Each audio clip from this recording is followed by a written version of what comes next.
ನಮಸ್ಕಾರ. Public express ನ್ಯೂಸ್ಗೆ ಸ್ವಾಗತ. ನಾನು ಸುಚಿತ್ರಾ. ಮೊದಲಿಗೆ ಹೆಡ್ಲೈನ್ಸ್.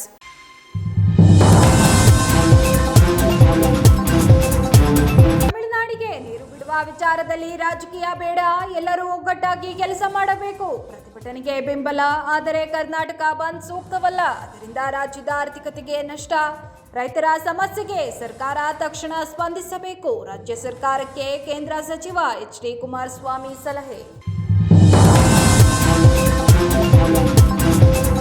ಪಬ್ಲಿಕ್ ಎಕ್ಸ್‌ಪ್ರೆಸ್ ವರದಿಯ ಬೆನ್ನಲ್ಲೇ ಜಿಲ್ಲಾ ಪಂಚಾಯತ್ ಆವರಣದಲ್ಲಿ ಸ್ವಚ್ಛತಾ ಕಾರ್ಯ ಆರಂಭ. ಹಲವು ತಿಂಗಳುಗಳಿಂದ ಬಿದ್ದಿದ್ದ ಕಸದ ರಾಶಿಯನ್ನ ಕೊನೆಗೂ ತೆರವುಗೊಳಿಸಿದ ಅಧಿಕಾರಿಗಳು. ಜನರ ಧ್ವನಿಗೆ ಸ್ಪಂದಿಸಿದ ಆಡಳಿತ. ಇದು ಪಬ್ಲಿಕ್ ಎಕ್ಸ್‌ಪ್ರೆಸ್‌ನ ಫಲಶ್ರುತಿ.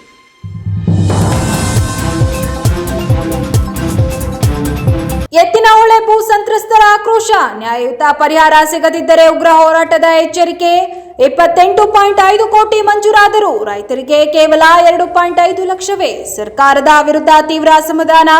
ನ್ಯಾಯ ಸಿಗದಿದ್ದರೆ ಜೆಸಿಬಿ ಮುಂದೆ ಮಲಗುತ್ತೇವೆ. ಅಧಿಕಾರಿಗಳ ಬೆದರಿಕೆ ಆರೋಪಿಸಿದ ರೈತ ಮಹಿಳೆಯರ ಕಣ್ಣೀರು.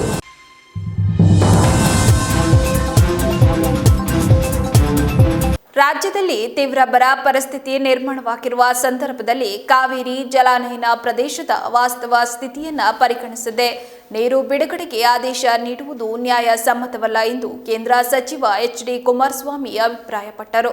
ನಗರದ ಪ್ರವಾಸಿ ಮಂದಿರದಲ್ಲಿ ಇಂದು ಮಾತನಾಡಿದ ಅವರು, ತಾಯಿ ಚೆನ್ನಮ್ಮ ಅವರ ಉತ್ತರ ಕ್ರಿಯಾದಿ ಕಾರ್ಯ ಮುಗಿಸಿದ ಬಳಿಕ ಹಾಸನದಲ್ಲಿ ಸುದ್ದಿಗೋಷ್ಠಿಯಲ್ಲಿ ಮಾತನಾಡಿ, ರಾಜ್ಯದ ಬರ, ರೈತರ ಸಂಕಷ್ಟ, ಕಾವೇರಿ ನೀರು ಹಂಚಿಕೆ, ಮೇಕೆದಾಟು ಯೋಜನೆ ಹಾಗೂ ರಾಜ್ಯ ಸರ್ಕಾರದ ಕಾರ್ಯವೈಖರಿ ಕುರಿತು ವಿಸ್ತೃತವಾಗಿ ಪ್ರತಿಕ್ರಿಯಿಸಿದರು. ರಾಜ್ಯದ ಸುಮಾರು 160 ವಿಧಾನಸಭಾ ಕ್ಷೇತ್ರಗಳಲ್ಲಿ ಮಳೆ ಕೊರತೆಯಿಂದ ಬಿತ್ತನೆಯಾದ ಬೆಳೆಗಳು ಸಂಪೂರ್ಣ ಹಾನಿಗೊಳಗಾಗಿದ್ದು, ರೈತರು ತೀವ್ರ ಸಂಕಷ್ಟಕ್ಕೆ ಸಿಲುಕಿದ್ದಾರೆ. ಹಲವೆಡೆ ರೈತರ ಆತ್ಮಹತ್ಯೆಗಳು ನಡೆಯುತ್ತಿದ್ದು, 2013ರಿಂದ 2017ರ ಅವಧಿಯಲ್ಲಿ ಕಂಡುಬಂದಂತಹ ದುಸ್ಥಿತಿ ಮರುಕಳಿಸುತ್ತಿದೆ ಎಂದು ಆತಂಕ ವ್ಯಕ್ತಪಡಿಸಿದರು. ಅಲ್ಲಿರ್ತಕ್ಕಂಥ ಜಲಾಶಯಗಳು ಭರ್ತಿಯಾಗ್ತಕ್ಕಂಥದ್ದು ಒಂದು ಭಾಗವಾದರೆ, ರಾಜ್ಯದ ಉದ್ದಗಲಕ್ಕೂ ಬಹುಶಃ ಸುಮಾರು 150-160 ವಿಧಾನಸಭಾ ಕ್ಷೇತ್ರಗಳಲ್ಲಿ ಮುಂಗಾರಿನಲ್ಲಿ ಬಿತ್ತನೆ ಮಾಡಿದಂಥ ರೈತರ ಬದುಕು ಸಂಪೂರ್ಣವಾಗಿ ನಾಶ ಆಗಿದೆ. ರಾಜ್ಯದಲ್ಲಿ ರೈತರ ಆತ್ಮಹತ್ಯೆ ಸರಣಿ ಪುನಃ ನಾವೇನು 2013ರಿಂದ 2017ನೇ ಇಸ್ವಿಯವರೆಗೆ ಒಂದೊಂದು ಜಿಲ್ಲೆಗಳಲ್ಲಿ 100-200 ಜನ ರೈತರು ಆತ್ಮಹತ್ಯೆ ಮಾಡ್ಕೊಂಡಂಥ ಪ್ರಕ್ರಿಯೆಗಳು ಕಂಡಿದ್ದೇವೆ ನಾವು ಆ ಸಮಯದಲ್ಲಿ. ಇವತ್ತು ಈಗಾಗಲೇ ಪ್ರತಿನಿತ್ಯ ರೈತರ ಆತ್ಮಹತ್ಯೆ ಸರಣಿಯನ್ನು ನೋಡ್ತಾ ಇದ್ದೇವೆ. ನಮ್ಮ ಕಾವೇರಿ ಜಲಾನಯನ ಪ್ರದೇಶದಲ್ಲಿ ಜಲಾಶಯಗಳು ಭರ್ತಿಯಾಗಿಲ್ಲ, ಖಾಲಿ ಇದೆ. ಇವತ್ತು ನಮ್ಮ ಕಾವೇರಿ ಕ್ಯಾಚ್ಮೆಂಟ್ ಏರಿಯಾದಲ್ಲಿ ಇರತಕ್ಕಂಥ ಜಲಾಶಯಗಳಲ್ಲಿ ನನಗಿರ್ತಕ್ಕಂಥ ಮಾಹಿತಿಗಳು ಬಹುಶಃ 54-55 TMC ಎಲ್ಲ ಜಲಾಶಯಗಳಲ್ಲಿ ಇರ್ತಕ್ಕಂಥ ಒಂದು ನೀರಿನ ಪ್ರಮಾಣ 54-55 TMC ಇದೆ. ನಮಗೆ ಕುಡಿಯೋ ನೀರಿನ ಸಮಸ್ಯೆಗಳು ಮುಂದಿನ ದಿನಗಳಲ್ಲಿ ಇದೇ ರೀತಿಯ ಮಳೆಯ ಕೊರತೆ ಆದರೆ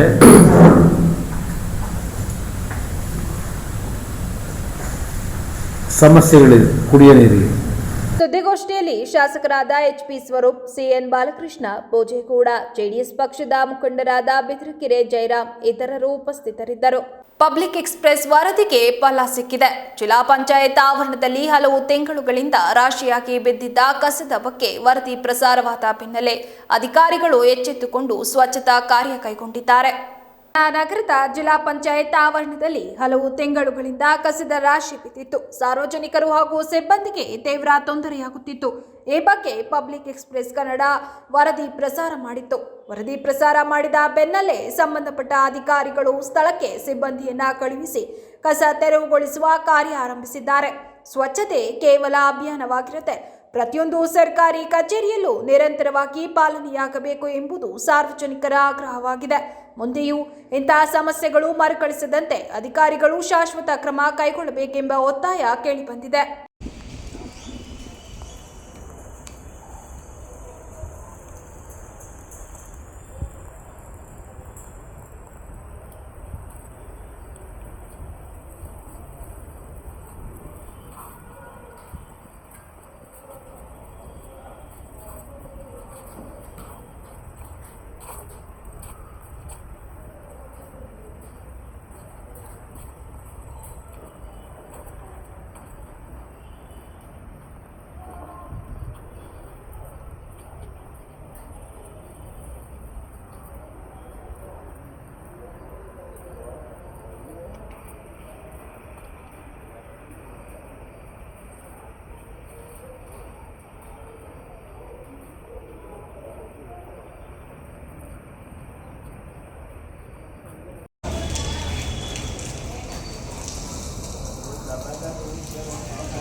ಎತ್ತಿನಹೊಳೆ ಯೋಜನೆಯ ಕಾಮಗಾರಿಗೆ ಭೂಮಿ ನೀಡಿದ ತಾಲೂಕಿನ ಹಳೆಬೀಡು ಹೋಬಳಿಯ ಹೈದಳ್ಳ ಕಾವಲ್ ವ್ಯಾಪ್ತಿಯ ರೈತರಿಗೆ ಸರ್ಕಾರ ಮತ್ತು ಅಧಿಕಾರಿಗಳು ಸೂಕ್ತ ಪರಿಹಾರ ನೀಡದೆ ವಂಚಿಸುತ್ತಿದ್ದಾರೆ ಎಂದು ಆರೋಪಿಸಿರುವ ಗಂಗೂರು ಗ್ರಾಮದ ರೈತರು ನ್ಯಾಯ ಸಿಗದಿದ್ದರೆ ಉಗ್ರ ಹೋರಾಟ ನಡೆಸುವುದಾಗಿ ಎಚ್ಚರಿಸಿದ್ದಾರೆ. ಗಂಗೂರು ಗ್ರಾಮದ ಮುಖಂಡ ಸಿದ್ದೇಶ್ ಮಾತನಾಡಿ, ಕಳೆದ 8 ರಿಂದ 9 ವರ್ಷಗಳ ಹಿಂದೆ ಯೋಜನೆಗಾಗಿ ಕಾಂಟ್ರಾಕ್ಟರ್ಗಳು ರೈತರೊಂದಿಗೆ ಟ್ರೈಫೆಡ್ ಅಗ್ರಿಮೆಂಟ್ ಮಾಡಿಕೊಂಡು ಎಕರೆಗೆ 50,000 ಮುಂಗಡ ನೀಡಿ ಜಾಗ ಪಡೆದಿದ್ದರು. 1 ರಿಂದ 1.5 ವರ್ಷದಲ್ಲಿ ಪೂರ್ಣ ಪರಿಹಾರ ಕೊಡಿಸುವುದಾಗಿ ಭರವಸೆ ನೀಡಲಾಗಿತ್ತು. ಆದರೆ ಕಳೆದ 4 ರಿಂದ 5 ವರ್ಷಗಳಿಂದ ಅರಣ್ಯ ಇಲಾಖೆ ಹಾಗೂ ಕಂದಾಯ ಇಲಾಖೆಯ ನೆಪಗಳನ್ನು ಹೇಳುತ್ತಾ ಪರಿಹಾರ ನೀಡದೆ ವಿಳಂಬ ಮಾಡಲಾಗುತ್ತಿದೆ. ಡ್ಯುಯಲ್ ಕ್ಲೈಮ್ ಮತ್ತು ರೈತರ ಪ್ರತಿಭಟನೆಯ ನಂತರ ಸರ್ಕಾರ ಮತ್ತು ಅಧಿಕಾರಿಗಳು ಪರಿಶೀಲನೆ ನಡೆಸಿ ಡ್ಯುಯಲ್ ಕ್ಲೈಮ್ ಅಡಿಯಲ್ಲಿ ಹೈದಳ್ಳ ಕಾವಲ್ ವ್ಯಾಪ್ತಿಯ 150 ಎಕರೆಗೆ ಸುಮಾರು 28.5 ಕೋಟಿ ಪರಿಹಾರ ನೀಡಲು ಕ್ಯಾಬಿನೆಟ್ ಅನುಮೋದನೆ ನೀಡಿ ಹಣ ಬಿಡುಗಡೆಗೊಳಿಸಿತ್ತು. ಹಾಸನ ಸಹಾಯಕ ಕಮಿಷನರ್ ಹಾಗೂ ಅಧಿಕಾರಿಗಳು ಇದೇ ಜುಲೈ 30ರ ಒಳಗಾಗಿ ಪರಿಹಾರ ಹಣ ವಿತರಿಸುವುದಾಗಿ ಭರವಸೆ ನೀಡಿದರು. ಆದರೆ ಇತ್ತೀಚೆಗೆ ನಡೆದ ಸಭೆಯಲ್ಲಿ ಎಕರೆಗೆ ಕೇವಲ 2.5 ಲಕ್ಷ ನೀಡುವುದಾಗಿ ತಿಳಿಸಿದ್ದು, ಇದನ್ನು ರೈತರು ತೀವ್ರವಾಗಿ ವಿರೋಧಪಡಿಸಿದ ಹಿನ್ನೆಲೆಯಲ್ಲಿ ರಾತ್ರೋರಾತ್ರಿ ದಬ್ಬಾಳಿಕೆ ಹಾಗೂ ದೌರ್ಜನ್ಯದಿಂದ ನೋಟಿಸ್ಗಳನ್ನು ಮನೆ ಬಾಗಿಲಿಗೆ ಅಂಟಿಸಿ ಹೋಗಿದ್ದಾರೆ. ಭೂ ದಾಖಲೆ ಅಥವಾ ಪಹಣಿ ಇರುವವರಿಗೂ ಹಾಗೂ ದಶಕಗಳಿಂದ ಅನುಭವದಲ್ಲಿರುವವರಿಗೂ ಒಂದೇ ರೀತಿಯ ಅಲ್ಪ ಪರಿಹಾರ ನಿಗದಿಪಡಿಸಿರುವುದು ಅನ್ಯಾಯ ಎಂದು ರೈತರು ಆಕ್ರೋಶ ವ್ಯಕ್ತಪಡಿಸಿದ್ದಾರೆ. ನಮಗೆ ಸ್ವಲ್ಪ ದಾಖಲಾತಿಗಳ ವ್ಯತ್ಯಾಸಗಳಿರುವಂತಹ ಮೂಲ ದಾಖಲಾತಿಗಳನ್ನ ನಾವು ಒದಗಿಸಿಕೊಡ್ತೀವಿ. ನಮಗೆ ಇನ್ನೂ ಒಂದಷ್ಟು ಟೈಮ್ ಕೊಡ್ಲಿ, 30 ದಿನ. ನಾವು ದಾಖಲಾತಿಗಳನ್ನ ಎಲ್ಲೆಲ್ಲಿ ಹುಡುಕಕ್ಕೆ ಸಾಧ್ಯ ಇದೆ, ಅಮೃತ್ ಮಹಲ್ ಕಾವಲಲ್ಲಿ ಎಲ್ಲಿ ಹುಡುಕಕ್ಕೆ ಸಾಧ್ಯ ಇದೆ, ಹೈದಳ್ಳ ಕಾವಲಲ್ಲಿ ಎಲ್ಲಿ ಮೂಲ ದಾಖಲಾತಿಗಳನ್ನ ಹುಡುಕ್ತೀವಿ. ಅವ್ರಿಗೆ ನಮಗೊಂದು 30 ದಿನ ಟೈಮ್ ಕೊಡ್ಲಿ. ಅಲ್ಲೇನಂತ ಹಾಕಿದ್ರೆ ನೋಟಿಸಲ್ಲಿ ಅಂದ್ರೆ ಯೋಜನೆ ತುರ್ತು ಅಂತ ಹಾಕಿದ್ದಾರೆ. ಅವ್ರಿಗೆ ಯೋಜನೆ ತುರ್ತಾಗಿದೆ, ನಮ್ಮ ರೈತರ ಜೀವನ ತುರ್ತಾಗಿಲ್ಲ. ಅವ್ರಿಗೆ ರೈತರಿಗೆ ಬೆಳೆ ಪರಿಹಾರ ಬರಬೇಕು ಅನ್ನೋದು ತುರ್ತಾಗಿಲ್ಲ ಅವ್ರಿಗೆ. ಹಾಗಾಗಿ ದಯಮಾಡಿ ನಾವು ಹೇಳೋದಿಷ್ಟೇ, ನಮ್ಮ ರೈತರಿಗೆ ಬೆಳೆ ಪರಿಹಾರನ ದಾಖಲಾತಿಗಳನ್ನ ಕೆಲವೊಂದು ಒದಗಿಸ್ಕೊಟ್ಬಿಟ್ಟು 34 ಜನ ಕುಟುಂಬಗಳು ಏನು ಇವತ್ತು ದಾಖಲಾತಿಗಳು ಹೊಂದಿದ್ದಾವೆ, ಅವ್ರಿಗೆ ಇನ್ನೇನು ದಾಖಲಾತಿಗಳು ಬೇಕು ಕೊಟ್ಟು ಅವ್ರಿಗೆ ಭೂಸ್ವಾಧೀನ 2013 ಕಾಯ್ದೆ ಪ್ರಕಾರ ಅವ್ರಿಗೆ ಏನು ಪರಿಹಾರ ಕೊಡಬೇಕು ಅದು ಸರಿಯಾದ ಪರಿಹಾರ ಕೊಡಲಿ. ಅನುಭವದಲ್ಲಿದ್ದಾರಲ್ಲ ರೈತರು, ಅವರಿಗೆ ದಾಖಲಾತಿಗಳಿಲ್ಲ, ನಮಗೂ ಗೊತ್ತು ಅನುಭವದಲ್ಲಿದ್ದಾರೆ. ಅವರು 53 ಅರ್ಜಿ ಹಾಕೊಂಡಿದ್ದಾರೆ, ಸರ್ಕಾರಗಳನ್ನೇ ಕೊಡಬೇಕಾಗಿತ್ತು, ಕೊಟ್ಟಿಲ್ಲ. ಏನು ಹೈದಳ್ಳ ಕಾವಲ್ ಫಾರೆಸ್ಟು ಅದು ಇದು ಕಿರಿಕಿರಿ ಇದೆ, ಕೊಟ್ಟಿಲ್ಲ. ಅನುಭವದಲ್ಲಿರೋರಿಗೆ ಏನು ಒಂದು 50% ಏನು ಇವರಿಗೆ ದಾಖಲಾತಿರೋರಿಗೆ ಕೊಡ್ತಾರೋ ಅದ್ರಲ್ಲಿ 50% ಇವರಿಗೆ ಅನುಭವದಲ್ಲಿರೋರಿಗೆ ಕೊಡಬೇಕು ಅನ್ನೋ ಡಿಮ್ಯಾಂಡ್ ಇಟ್ಟಿದ್ವಿ. ನಮ್ಮ ವ್ಯಾಪ್ತಿಯಲ್ಲಿ 150 ಎಕರೆ ಜಾಗ ವ್ಯಾಪ್ತಿ ನಾವು ಬಿಡ್ತಾ ಇದ್ದೀವಿ. ನಮಗೆ 10 ಕುಂಟೆ 20 ಕುಂಟೆ ಇನ್ನು ಉಳ್ಕೊಂಡಿರೋ ಜಾಗ ಅಷ್ಟೇ ಈ ಭಾಗದಲ್ಲಿ. ನಾವು 10 ಕುಂಟೆ 20 ಕುಂಟೆ ಜಾಗ ಹುಡ್ಕೊಂಡು ನೀರಾವರಿನೂ ಇಲ್ಲ, ನಮ್ಗೆ ಆ ಪರಿಸ್ಥಿತಿಯಲ್ಲಿದ್ದೀವಿ. ನಮಗೆ 2 ಕೆರೆ ಬರುತ್ತೆ, 2 ಕೆರೆಯಿಂದ ಕೆರೆ ಡೌನ್ ಪ್ರದೇಶದಲ್ಲಿ 30 ಅಡಿ ಡೌನ್ ಪ್ರದೇಶದಲ್ಲಿ ಎತ್ತಿನಹೊಳೆ ಯೋಜನೆ ಆಯ್ದು ಹೋಗ್ತಾ ಇದೆ. ಆ 2 ಕೆರೆಗೆ ನಮಗೆ ಲಿಫ್ಟ್ ಇರಿಗೇಷನಲ್ಲಿ ನೀರು ಕೊಡಬೇಕು, ಅವರು ನೀರು ಕೊಡಬೇಕು. ಇನ್ನು ಅದರಲ್ಲಿ ಉಳಿದಿರೋ ಜಮೀನಲ್ಲಿ ರೈತರು ಬದುಕಡಿಕೆಬೇಕಾಗಿದೆ, ನೀರು ಕೊಡಲಿ. ನಂತರ 6 ವರ್ಷದ ಕಾಲ ನಮ್ಮದು ಬೆಳೆ ಪರಿಹಾರ ಕೊಟ್ಟಿಲ್ಲ, ಜಾಗ ಬಿಡಿಸ್ಕೊಂಡು ರೈತರು ಕಾಂಟ್ರಾಕ್ಟ್ರು ಕೊಡ್ತಾರೋ ಅಥವಾ ಯತ್ನಾಳ ಯೋಜನಾ ಅಧಿಕಾರಿ ಕೊಡ್ತಾರೋ ಅಥವಾ ನಮಗೆ DC ಕೊಡ್ತಾರೋ. 6 ವರ್ಷದ ಬೆಳೆ ಪರಿಹಾರ ಕೊಟ್ಟಿಲ್ಲ, ಜಾಗ ಬಿಡಿಸ್ಕೊಂಡಿದ್ದಾರೆ. ಆ ಜಾಗ ಬಿಡಿಸ್ಕೊಂಡಿರೋದು ತಪ್ಪು ಅವ್ರದ್ದಿದೆ. ನಮ್ಗೆ 6 ವರ್ಷದ್ದು ಬೆಳೆ ಪರಿಹಾರ ಕೊಡಬೇಕು. ಇಷ್ಟು ಕೊಟ್ಟರೆ ನಾವು ಬಿಡ್ತೀವಿ. ಇಲ್ವೋ ನಾವು ಹೇಳ್ತಾ ಇದ್ದಾರೆ, ನಮಗೆ ಇಂಟೆಲಿಜೆನ್ಸಿಯವರು ಅವರು ಇವರು ಇಲ್ಲಿ ಆಗಿ ಹೋಗಿ ಪೊಲೀಸ್ ಅಧಿಕಾರಿಗಳು ಹೇಳ್ತಾರೆ, ನಾವು ರೈತರನ್ನ ಹೆಂಗೆ ತೆರವು ಮಾಡಬೇಕು, ಹೆಂಗೆ ಕೆಲಸ ಮಾಡಬೇಕು ನಮಗೆ ಗೊತ್ತಿದೆ ಅಂತ ಹೇಳ್ತಿದ್ದಾರೆ. ನಮಗೂ ರೈತರಿಗೆ ಅಂಬೇಡ್ಕರ್ ಕೊಟ್ಟರೆ ಸಂವಿಧಾನ ಇದೆ, ನಮಗೂ ಹೋರಾಟ ಹೆಂಗೆ ಮಾಡಬೇಕು ಅಂತ ಗೊತ್ತಿದೆ. ನಾವು ಹೋರಾಟ ಮಾಡ್ತೀವಿ. ನಮಗೆ ಬೆಳೆ ಪರಿಹಾರ ಸರಿಯಾದ ರೀತಿ ನ್ಯಾಯಬದ್ಧವಾಗಿ ಕೊಡ್ದೇ ಹೋದರೆ ಯಾವುದೇ ಕಾರಣದಾಗೂ ಅದು ಯಾವ ಮಟ್ಟಕ್ಕೆ ಹೋಗುತ್ತೆ ಹೋಗಲಿ. ಇವತ್ತು ನಾವು ನಮ್ಮ ರೈತ ಸಂಘದ ಎಲ್ಲ ನಮ್ಮ ತಾಲೂಕವ್ರನ್ನ ಕರೆದಿದ್ದೀವಿ. ನೀವು ನಮ್ಮ ಪರವಾಗಿ ನಿಲ್ಲಬೇಕು, ನಮಗೆ ನಮ್ಮ ಹೋರಾಟಕ್ಕೆ ನೀವು ಸಹಕಾರ ಮಾಡಬೇಕು ಅಂತ ಕೇಳಿದ್ವಿ. ಅವರು ಸಹ ಒಪ್ಪಿ ನಮ್ಮನ್ನೆಲ್ಲ ದಾಖಲಾತಿಗಳು ನೋಡಿ, ಇಷ್ಟೆಲ್ಲ ದಾಖಲಾತಿ ಇಟ್ಕೊಂಡು ಇವತ್ತು ನಮಗೆ ಪರಿಹಾರ ಕೊಡ್ತಾ ಇಲ್ಲ, ನಿಮಗೆ ಅನ್ಯಾಯ ಆಗ್ತಿದೆ ಅನ್ನೋದು ಅವ್ರಿಗೂ ಸಹ ಮನವರಿಕೆ ಮಾಡಿದ್ವಿ. ಮುಂದಿನ ದಿನಗಳಲ್ಲಿ ಎಲ್ಲ ಸಮಾಜದ ಲೀಡರ್ಗಳನ್ನ, ಎಲ್ಲ ಸಮಾಜದ ಮಠಾಧೀಶರುಗಳನ್ನ ನಾವು ನಾಳೆ ಮೀಟ್ ಮಾಡ್ತಾ ಇದ್ದೀವಿ. ನಮ್ಮೆಲ್ಲ ದಾಖಲಾತಿಗಳನ್ನ ಅವರಿಗೆ ತೋರಿಸ್ತಾ ಇದ್ದೀವಿ. ಎಲ್ಲ ಸ್ವಾಮೀಜಿಗಳು, ಎಲ್ಲ ಮಠಾಧೀಶರುಗಳನ್ನು ಸಹ ನಮ್ಮ ರೈತರಿಗೆ ಪರವಾಗಿ ನಿಂತ್ಕೊಳ್ಳಿ ಅಂತ ಕೇಳ್ತಾ ಇದ್ದೀವಿ. ಇದು ಯಾವ ಮಟ್ಟಕ್ಕೆ ಮುಂದಿನ ದಿನಗಳಲ್ಲಿ ಹೋಗುತ್ತೋ ಹೋಗ್ಲಿ, ನಮಗೆ ರೈತರ ನ್ಯಾಯ ಸಿಗೋವರೆಗೂ, ಸರಿಯಾದ ರೀತಿ ಪರಿಹಾರ ಕೊಡೋವರೆಗೂ ಯಾವುದೇ ಥರದ್ದು ಕೆಲಸ ಕಾಮಗಾರಿಗಳನ್ನ ಮಾಡೋದಕ್ಕೆ ನಾವು ಬಿಡೋದಿಲ್ಲ. ನಮ್ಮನ್ನೇನು ಜೈಲಿಗೆ ಹಾಕ್ತಾರಾ, ನಮ್ಮನ್ನೇನು ಅರೆಸ್ಟ್ ಮಾಡ್ಕೊಂಡು ಹೋಗ್ತಾರಾ, ಕೇಸ್ ಹಾಕ್ತಾರಾ? ಇಂಥ ಕೇಸು ಇಂಥವಕ್ಕೆಲ್ಲ ಈ ಹಾಸನ ತಾಲೂಕಿನ ರೈತರುಗಳು ಎದುರಿಲ್ಲ. ರೈತ ಸಂಘ ಅಷ್ಟು ಗಟ್ಟಿಯಾಗಿದೆ, ರೈತರು ಅಷ್ಟು ಗಟ್ಟಿಯಾಗಿದ್ದೀವಿ, ನಾವು ಎದುರಿಸ್ತೀವಿ ಇದನ್ನ ಅಂತ ಹೇಳ್ಬಿಟ್ಟು ತಮ್ಗೆ ತಿಳಿಸಕ್ಕೆ ಇಷ್ಟ. ರೈತ ಮಹಿಳೆಯರಾದ ಭಾಗ್ಯಮ್ಮ ಹಾಗೂ ಪುಟ್ಟಮ್ಮ ಸಿಂಧು ಮಾತನಾಡಿ, ನಮ್ಮ ಕುಟುಂಬದ ಜೀವನ ಆಧಾರವಾಗಿರುವ ಜಮೀನನ್ನ ಕಳೆದುಕೊಂಡರೆ ನಾವು ಬದುಕುವುದು ಕಷ್ಟ. ರಾತ್ರಿ ವೇಳೆ ಅಧಿಕಾರಿಗಳು ಬಂದು ಬೆದರಿಕೆ ಹಾಕುತ್ತಿದ್ದಾರೆ. ನಮಗೆ ನ್ಯಾಯಯುತ ಪರಿಹಾರ ಸಿಗದಿದ್ದರೆ ವಿಷ ಕುಡಿದು ಪ್ರಾಣ ಬಿಡುತ್ತೇವೆಯೇ ಹೊರತು ಜಾಗ ಬಿಡುವುದಿಲ್ಲ. ನಮ್ಮನ್ನ ಎದುರಿಸಿ ಕೆಲಸ ಮಾಡಲು ಮುಂದಾದರೆ ನಮ್ಮ ಜೀವ ಹೋದರೂ ಪರವಾಗಿಲ್ಲ, ನಾವು JCB ಕೆಳಗಡೆ ಮಲಗಿ ಸಾಯಲು ಸಿದ್ಧ ಎಂದು ಕಣ್ಣೀರಿಟ್ಟು ತಮ್ಮ ಅಳಲನ್ನ ತೋಡಿಕೊಂಡರು. ರೈತರು ನಾವು, ನಮಗೆ 1 ಎಕರೆ ಜಮೀನು, ನಮ್ಮ 4 ಜನ ಗಂಡು ಮಕ್ಕಳಿಗೆ 1 ಎಕರೆ ಜಮೀನಿದೆ. ಅದರಲ್ಲೇನು ಅಂತಂದರೆ ಈಗ 4 ಜನ ಮಕ್ಕಳಿಗೆ 2 ಜನ ಮಕ್ಕಳು, ಅವರಿಗೆ ಅವರ ಜೀವನ ಯಾತ್ರೆ ನಡೆಸಬೇಕು ನಾವು. ಈಗ ನಮಗೆ ಎದುರಿಸಿ ಬೆದರಿಸಿ ನೈಟೇ ಬಂದು ನಮಗೆ ಇದು ಮಾಡ್ತಾವ್ರೆ. ಅದರಿಂದ ನಾವು ಹಿಂಸೆ ಕೊಡ್ತಾವ್ರೆ. ನಾವು ವಿಷ ಕುಡಿಯೋಕ್ಕೂ ಸರಿ, ನಮಗೆ ಕೂಡ ಪರಿಹಾರ ನಮಗೆ ಸಾಕಾಗಲ್ಲ. ನಾವು ವಿಷ ಕುಡಿದು ಪ್ರಾಣ ಬಿಡ್ತೀವಿ ಹೊರತು ನಾವು ಇದಕ್ಕೆ ರೈತ ಸಂಘದ ಮುಖಂಡ ಶಿವಪ್ಪ ಮಾತನಾಡಿ, ಬೇರೆ ಭಾಗಗಳಲ್ಲಿ ಎಕರೆಗೆ ಕೋಟಿಗಟ್ಟಲೆ ಪರಿಹಾರ ನೀಡುವ ಸರ್ಕಾರ ಇಲ್ಲಿನ ರೈತರಿಗೆ ಕೇವಲ 2.5 ಲಕ್ಷ ನಿಗದಿ ಮಾಡಿರುವುದು ಖಂಡನೀಯ. ಅಧಿಕಾರಿಗಳು ಬೆದರಿಕೆ ತಂತ್ರ ಬಳಸಿದರೆ ಹೆದರುವುದಿಲ್ಲ. ಮಠಾಧೀಶರು ಹಾಗೂ ಸಮಾಜದ ಮುಖಂಡರ ಬೆಂಬಲ ಪಡೆದು ಉಗ್ರ ಹೋರಾಟ ರೂಪಿಸಲಾಗುವುದು ಎಂದು ಎಚ್ಚರಿಕೆ ನೀಡಿದರು. ಜಮೀನು ಐದಾಳ ಕವಲಲ್ಲೇ ಇದೆ, ನಮ್ದು ಕೂಡ ಇದೇ ಜಾಗದಲ್ಲಿದೆ. ಇದರಿಂದ ಇದು ಎಷ್ಟೆಲ್ಲ ಅನನುಕೂಲ ಮಾಡ್ತಾ ಇರೋ ನಂಬಿದ್ರಿಗೆ ಎಲ್ಲ ಆಯ್ತು ಅಂತ ಒಪ್ಕೊಂಡು ಹೋಗ್ತಾರೆ. ರೈತರಿಗೆ ಒಂದು ಬಿಡದಿಲ್ಲಿ 2.5 ಕೋಟಿ 3 ಕೋಟಿ ಮೆನ್ಷನ್ ಮಾಡ್ತಾರೆ. ರೈತರಿಗೆ ಇಲ್ಲಿ 2.5 ಲಕ್ಷ ಮೆನ್ಷನ್ ಮಾಡ್ತಾರೆ. ಇದೇ ಸರ್ಕಾರದ ನೀತಿ. ಇದು ನೀತಿ ಅಂತ ನಾವು ಒಪ್ಕೊಬೇಕಾರೆ ರೈತರು ನಾವು ಒಪ್ಪಕ್ಕೆ ಸಾಧ್ಯವಿಲ್ಲ. ಇವ್ರ ಜೊತೆಗೆ ನಾವು ಫುಲ್ ಸಪೋರ್ಟ್ ಮಾಡಿ ಅದು ಯಾವ ಮಟ್ಟಕ್ಕೆ ಹೋರಾಟಕ್ಕಾಗಲಿ ನಾವು ಇಳಿಯಕ್ಕೆ ಸಿದ್ಧ ಇದ್ದೀವಿ. ನಾವು ಎತ್ನೋಳೆ ಆಗಲಿ ಏನೇ ಆಗಲಿ ನಮ್ಮ ರೈತರಿಗೆ ಕಾಂಪಿಟೇಷನ್ ಕೊಡಬೇಕು. ಆಮೇಲೆ ನಾವು ಭೂಮಿ ಬಿಡಕ್ಕೆ ನಾವು ತಯಾರಿದ್ದೀವಿ. ಅಂಥವ್ರಿಗೆ ನಾವು ಭೂಮಿ ಬಿಡಕ್ಕಲ್ಲ ಅಂತ ಹೇಳ್ಬಿಟ್ಟು ಕಂಠಘೋಷವಾಗಿ ಹೇಳ್ತೀವಿ.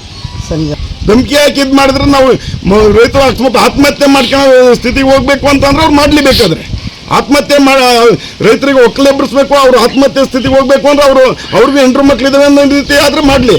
ಇಲ್ಲ ಅಂತ ಅಂದರೆ ರೈತರಿಗೆ ಏನಿದೆ ಅದು ಕೊಟ್ಟು ಮುಂದೆ ನಮಗೆ ಒಂದು ಪರಿಹಾರ ಕೊಟ್ಟು ಮುಂದೆ ಕ್ರಮ ಜರುಗಿಸಿ ಇದು ಮಾಡ್ತೀವಿ. ಅಧಿಕಾರಿಗಳಿಗೆ MDಗೆ ಬೇಕೇ ಬೇಕು, ಬೇಕೇ ಬೇಕು, ಎಲ್ಲಿ ತನಕ ಹೋರಾಟ, ಯಾತಕ್ಕಾಗಿ ಹೋರಾಟ, ಬೇಕೇ ಬೇಕು. ಈ ಸಂದರ್ಭದಲ್ಲಿ ಗ್ರಾಮಸ್ಥರಾದ ವಸಂತಕುಮಾರ್, ದರ್ಶನ್, ಕೃಷ್ಣಮೂರ್ತಿ, ವೀರಭದ್ರೇಗೌಡ, ಶಿವೇಗೌಡ, ರೈತ ಸಂಘದ ಹೋಬಳಿ ಕಾರ್ಯದರ್ಶಿ ಗಂಗಾಧರಪ್ಪ, ಚಂದ್ರಮ್ಮ, ರಾಧಾ, ಗಾಯತ್ರಿ ಮುಂತಾದವರು ಹಾಜರಿದ್ದರು. ಜಿಲ್ಲಾ ಕಾರ್ಯನಿರತ ಪತ್ರಕರ್ತರ ಸಂಘದ ಸಾಂಸ್ಕೃತಿಕ ಸಮಿತಿ ವತಿಯಿಂದ ಶನಿವಾರ ಬೆಳಗ್ಗೆ 10:30ಕ್ಕೆ ಪ್ರಕಾಶಕಿ ಹಾಗೂ ಪತ್ರಕರ್ತೆ ಭಾವನಾ ಬೆಳಗೆರೆ ಅವರೊಂದಿಗೆ ತಿಂಗಳ ಕಾರ್ಯಕ್ರಮ ಆಯೋಜಿಸಲಾಗಿದೆ ಎಂದು ಸಮಿತಿ ಸಂಚಾಲಕ ಪ್ರಸನ್ನ ಕುಮಾರ್ ಹಾಡ್ಲಹಳ್ಳಿ ಅವರು ಹೇಳಿದರು. ಪತ್ರಿಕಾಗೋಷ್ಠಿಯಲ್ಲಿ ಮಾತನಾಡಿದ ಅವರು ಸಾಂಸ್ಕೃತಿಕ ಸಮಿತಿ ಸ್ಟಡಿ ವಿತ್ ಸೊಸೈಟಿ ಹೆಸರಿನಡಿ ನಡೆಸುತ್ತಿರುವ 7ನೇ ಕಾರ್ಯಕ್ರಮ ಇದಾಗಿದೆ. ಪತ್ರಿಕೋದ್ಯಮದಲ್ಲಿ ಮಾಲೀಕತ್ವ ಹಾಗೂ ಪತ್ರಿಕೋದ್ಯಮದ ಕುರಿತು ಭಾವನಾ ಬೆಳಗೆರೆ ಮಾತನಾಡಲಿದ್ದಾರೆ. ಭಾವನಾ ಬೆಳಗೆರೆ ಅವರು ತಮ್ಮ ತಂದೆ ರವಿ ಬೆಳಗೆರೆ ಅವರ ಪತ್ರಿಕೋದ್ಯಮ ಜೀವನ ಕುರಿತು ಮಾತನಾಡುವರು. ಪತ್ರಕರ್ತರು ಮತ್ತು ಪತ್ರಿಕೋದ್ಯಮ ವಿದ್ಯಾರ್ಥಿಗಳಿಗೆ ಈ ಕಾರ್ಯಕ್ರಮ ಉಪಯುಕ್ತವಾಗಲಿದೆ ಎಂದರು.